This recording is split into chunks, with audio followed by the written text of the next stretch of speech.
आप देख रहे हैं न्यूज नेशनल वर्ल्ड, खबर वहीं अंदाज नया। मध्य प्रदेश की आर्थिक राजधानी इंदौर शहर के जिला न्यायालय ने वर्ग विशेष युवती द्वारा लगाए हिंदू युवक पर दुष्कर्म ब्लैकमेलिंग के आरोपी युवक को दोष मुक्त किया है। दरअसल वर्ग विशेष युवती द्वारा परदेशीपुरा थाने पर हिंदू युवक के ऊपर ब्लैकमेलिंग व दुष्कर्म की एफआईआर दर्ज कराई गई थी, जिसमें युवती ने युवक पर अश्लील फोटो से ब्लैकमेलिंग कर दुष्कर्म के आरोप लगाया था, जिस पर थाना परदेशीपुरा ने युवक पर दुष्कर्म और ब्लैकमेलिंग की एफआईआर दर्ज की गई थी। आरोपी युवक ने एडवोकेट कृष्ण कुमार कुन्हारे की माने तो न्यायालय ने युवती के बयान बदलने व आरोपी युवक के द्वारा युवती की चैटिंग के मिले सबूत व एडवोकेट कृष्ण कुमार कुन्हारे के तर्क को सुनते हुए कोर्ट ने दुष्कर्म व ब्लैकमेलिंग के आरोपी युवक को दोषमुक्त किया। एडवोकेट कुन्हारे की माने तो कोर्ट में युवती के बयान संदेहास्पद माने हुए गए। अलग अलग धर्म की होकर शादी होना संभव नहीं है। इसकी जानकारी के बाद भी आरोपी के साथ फरियादी द्वारा शारीरिक संबंध बनाने के लिए सहमति दी गई।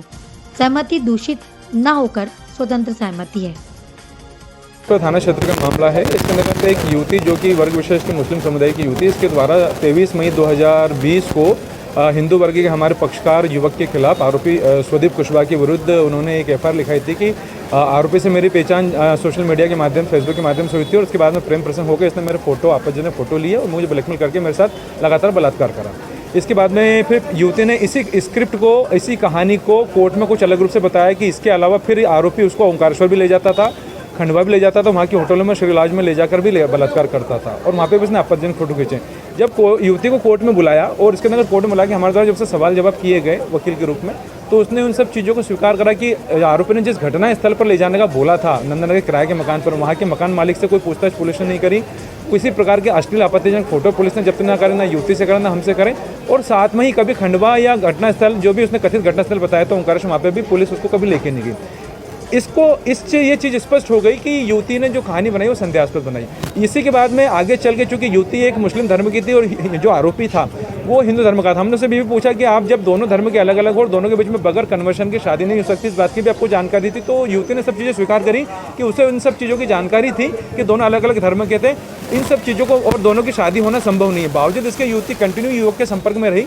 और जब हमने कोर्ट के सामने एक महत्वपूर्ण बिंदु ये भी आया कि युवती ने कोर्ट में तारीख लगने के पहले युवक को मैसेज करा और मैसेज करके बोला कि अगर आज तारीख लगती है तो मैं जज साहब के सामने रोऊंगी और जज साहब को ब्लैकमेल करूंगी। इसमें ये सब चीज़ें हमने जब युवती को उसका व्हाट्सएप मोबाइल देखा कि पूछी आरोपी का, तो उसने सब चीज़ें स्वीकार करी।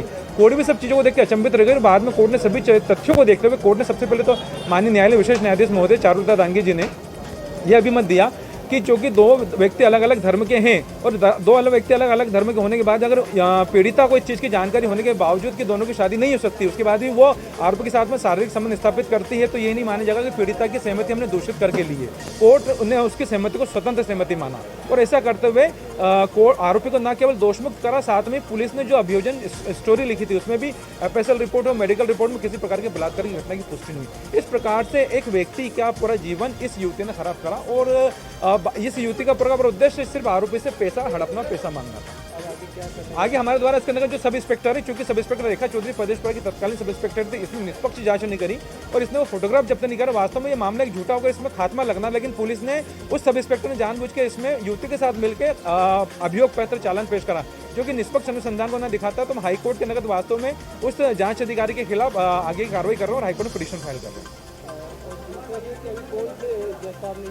ये विशेष न्यायाधीश महोदय श्रीमान चारुलता दांगी जी ने सुनाया है। ये अपने आप में एक ऐसा मामला है जहां पर जो ब्लैकमेलिंग शब्द का कुछ महिलाएं जो झूठी रिपोर्ट लिखाती हैं रेप के केसों में और जो ब्लैकमेलिंग शब्द को किस प्रकार से ट्विस्ट करती हैं, वो मामले में उसने जज साहब को भी नहीं छोड़ा कि वो युवक के ऊपर यह आरोप लगा, युवक को ये बोलने लगे कि अगर तारीख लगती है तो मैं जज साहब के सामने रोकर ब्लैकमेल करूँगी। मतलब उसने न्यायालय को भी नहीं छोड़ा और ये सब चीज़ें कोर्ट के सामने उजागर हुई।